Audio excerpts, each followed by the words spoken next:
Chapter 20. Some special favors which Most Holy Mary conferred upon several persons in the house of Zacharias. It is a well-known quality of love to be active as the fire in works of kindness wherever it finds occasion, and this is especially true of the fire of spiritual love, for it will reach out in search of material as soon as this falls short. The Master has taught lovers of God so many ways and methods of pursuing virtue that there is no need of remaining idle, and as love is not blind nor insane, it knows well the qualities of the noble object it aims at. Its only concern is that not all men love it properly, and thus it seeks to communicate this love without strife or envy. We know that the love of all the other saints, though most fervent and holy, appears limited in comparison with that of Most Holy Mary. Yet if their love is admirable and powerful, inciting them to vast works of zeal for souls, what immense works then must not the love this great queen have accomplished for the benefit of her fellow men, since she was the mother of the divine love, and since she carried with her the true and living fire that was to enkindle the world. Let all the mortals learn from this heavenly history how much they owe to the love of this lady. Although it will be impossible to notice all the particular instances of the benefits conferred on the souls by her, nevertheless, in order that from some of them many more may be inferred, I will relate a few that our queen conferred while in the house of her cousin Elizabeth.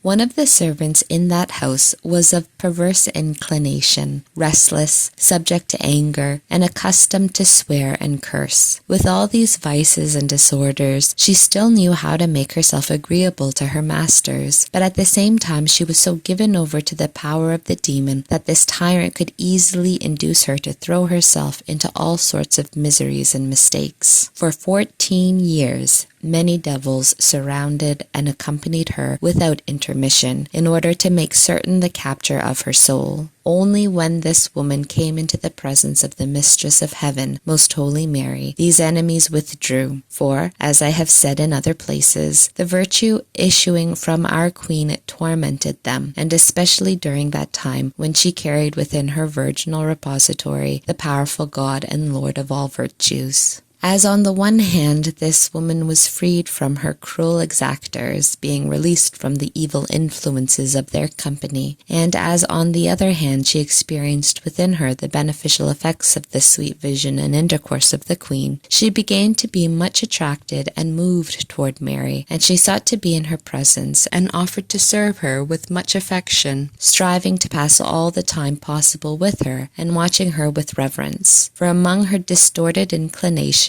she had also a good one, which was a natural kindness and compassion for the needy and the humble, so that she was naturally drawn toward them and ready to do them good. The heavenly princess, who saw and knew all the inclinations of this woman, the state of her conscience, the danger of her soul, and the malice of the demons against her, turned upon her an eye of mercy, and watched her with the love of a mother. Although Her Majesty knew that the company and the interference of the demons was a just punishment for the sins of this woman, yet she interceded for her and obtained for her pardon, remedy, and salvation. She commanded the demons, in virtue of the authority conceded to her, to leave this creature and not dare to disturb her or molest her thenceforth.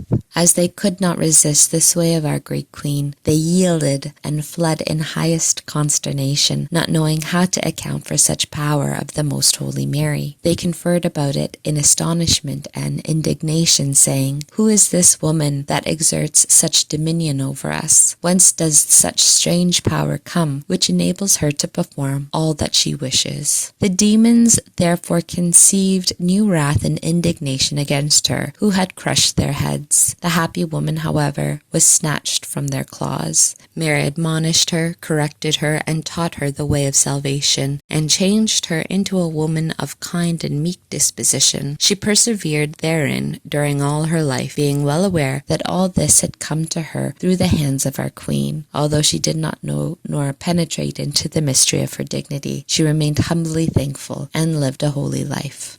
Not in a better state than this servant was another woman living in the neighborhood of the house of Zacharias, who, as a neighbor, was wont to come and listen to the conversation of the family of Saint Elizabeth. She lived a licentious life, far from honorable, and when she heard of the arrival of our great queen in that town, of her modesty and retirement, she spoke of her lightly and with some curiosity. "Who is this stranger that has come as a guest of our neighbors, and who gives herself such holy and recollected airs?" In the vain and inquisitive desire of spying out novelty, as is customary with such kind of people, she managed to get sight of the heavenly lady and scrutinized her dress and her countenance. Her intention was impertinent and presumptuous, but far different the effect, for having succeeded in scrutinizing Most Holy Mary, she left with a wounded heart. The presence and the sight of the Queen transformed her into a new woman. Her inclinations were altogether changed, and without knowing by what efficacious influence the change came about, she felt its power and began to shed abundant floods of tears in deep-felt sorrow for her sins. Merely on account of having fixed her attentive gaze and curiosity upon the Mother of Virginal Purity, this happy woman received in return the love of chastity, and was freed from the sensual habits and inclinations of her former life. In that very hour she sorrowfully retired to weep over her wicked life. Whenever later on she desired to converse with the Mother of Grace, her Highness, in order to confirm her, permitted it. For, as Mary knew what had happened, and as she bore within her the origin of grace, the sanctifier and justifier, by whose power she fulfilled her office of advocate of sinners, she received her with maternal kindness, admonished and instructed her in virtue, dismissing her strengthened and confirmed for perseverance in her new life. In this manner our great lady performed many works, and caused many admirable conversions in a great number of souls, although it was done in silence and hidden to all. The whole family of Saint Elizabeth and Zacharias were sanctified by her intercourse and conversation. Those who were just experienced new increase of gifts and favors. Those that were not, she justified and enlightened by her intercession. All of them were captured by reverential love of her so completely that each one strove to obey her and acknowledge her as mother, as protectress, and as a consolation in all their necessities. The mere privilege of seeing her without any words was sufficient to produce all these effects. Yet she was careful not to omit whatever seemed necessary to obtain this end. As she penetrated the secrets of all hearts and knew the state of each one's conscience, she knew how to apply the opportune medicine. Sometimes, not always, the Lord manifested to her the final end of those she met, informing her which were chosen and which were reprobate, predestined for happiness or foreknown as damned. At sight of both one and the other, her heart broke forth in admirable flashes of most perfect virtue. For when she knew of any that were just and predestined, she bestowed upon them many blessings, which she also does now in heaven, and the Lord looked with favor upon her beneficence. Exerting incredible and prayerful diligence, she asked him to preserve them in his grace and friendship.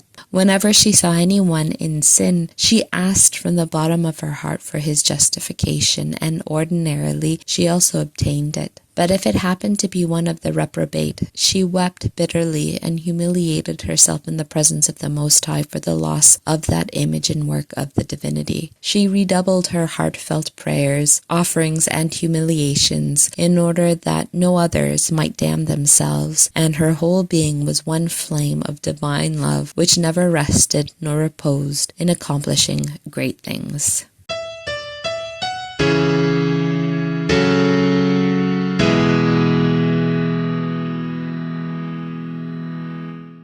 Instruction which the Heavenly Queen and Lady gave me. My dearest daughter, within two limits, as if within two extremes, all the harmony of thy powers and wishes must move. They are, to preserve thyself in the grace and friendship of God, and to seek the same good fortune for others. In this let all thy life and activity be consumed. For such high purpose I wish that thou spare no labor, beseeching the Lord and offering thyself in sacrifice unto death, earth, accepting actually all that is opportune and possible. Although in order to solicit the good of souls thou need not make any great ado before creatures, since that is not appropriate to thy sex, yet thou must seek and prudently apply all the hidden means that are most efficacious within thy knowledge. If thou wilt be my daughter, and as spouse of my most holy Son, consider that the possessions of our house are the rational creatures which he acquired as a rich prize at the cost of his life and of his blood. For through their own disobedience they were lost to him, after he had created and selected them for himself. Hence, whenever the Lord sends to thee or throws in thy way a needy soul, and makes thee aware of its state, labor faithfully to assist it. Pray and weep with heartfelt and fervent love, that God may furnish the remedy for such great and dangerous evil, and do not neglect any means, divine or human, as far as thou art concerned, in order to obtain the salvation of eternal life for the soul entrusted to thee. By means of the prudence and moderation which I have taught thee, thou must not grow weary in admonishing, nor in praying for that which will benefit that soul, and in all secrecy continue thy labor in its behalf. Likewise I wish that whenever it is necessary, thou command the demons, in the powerful name of the Almighty and my own, to depart and leave in peace the souls oppressed by them. And as all this is to be done in secret, thou canst in all propriety animate and encourage thyself to this kind of work. Remember that the Lord has placed thee and will place thee in a position to exercise this doctrine. Do not forget it, nor fail in understanding how much thou art bounden to his majesty to use care and solicitude in extending the possessions of thy father's house. Do not rest until thou accustom thyself to do this with all diligence. Fear not, for thou canst do all in him that strengthens thee, and his power will strengthen thy arm to do great things.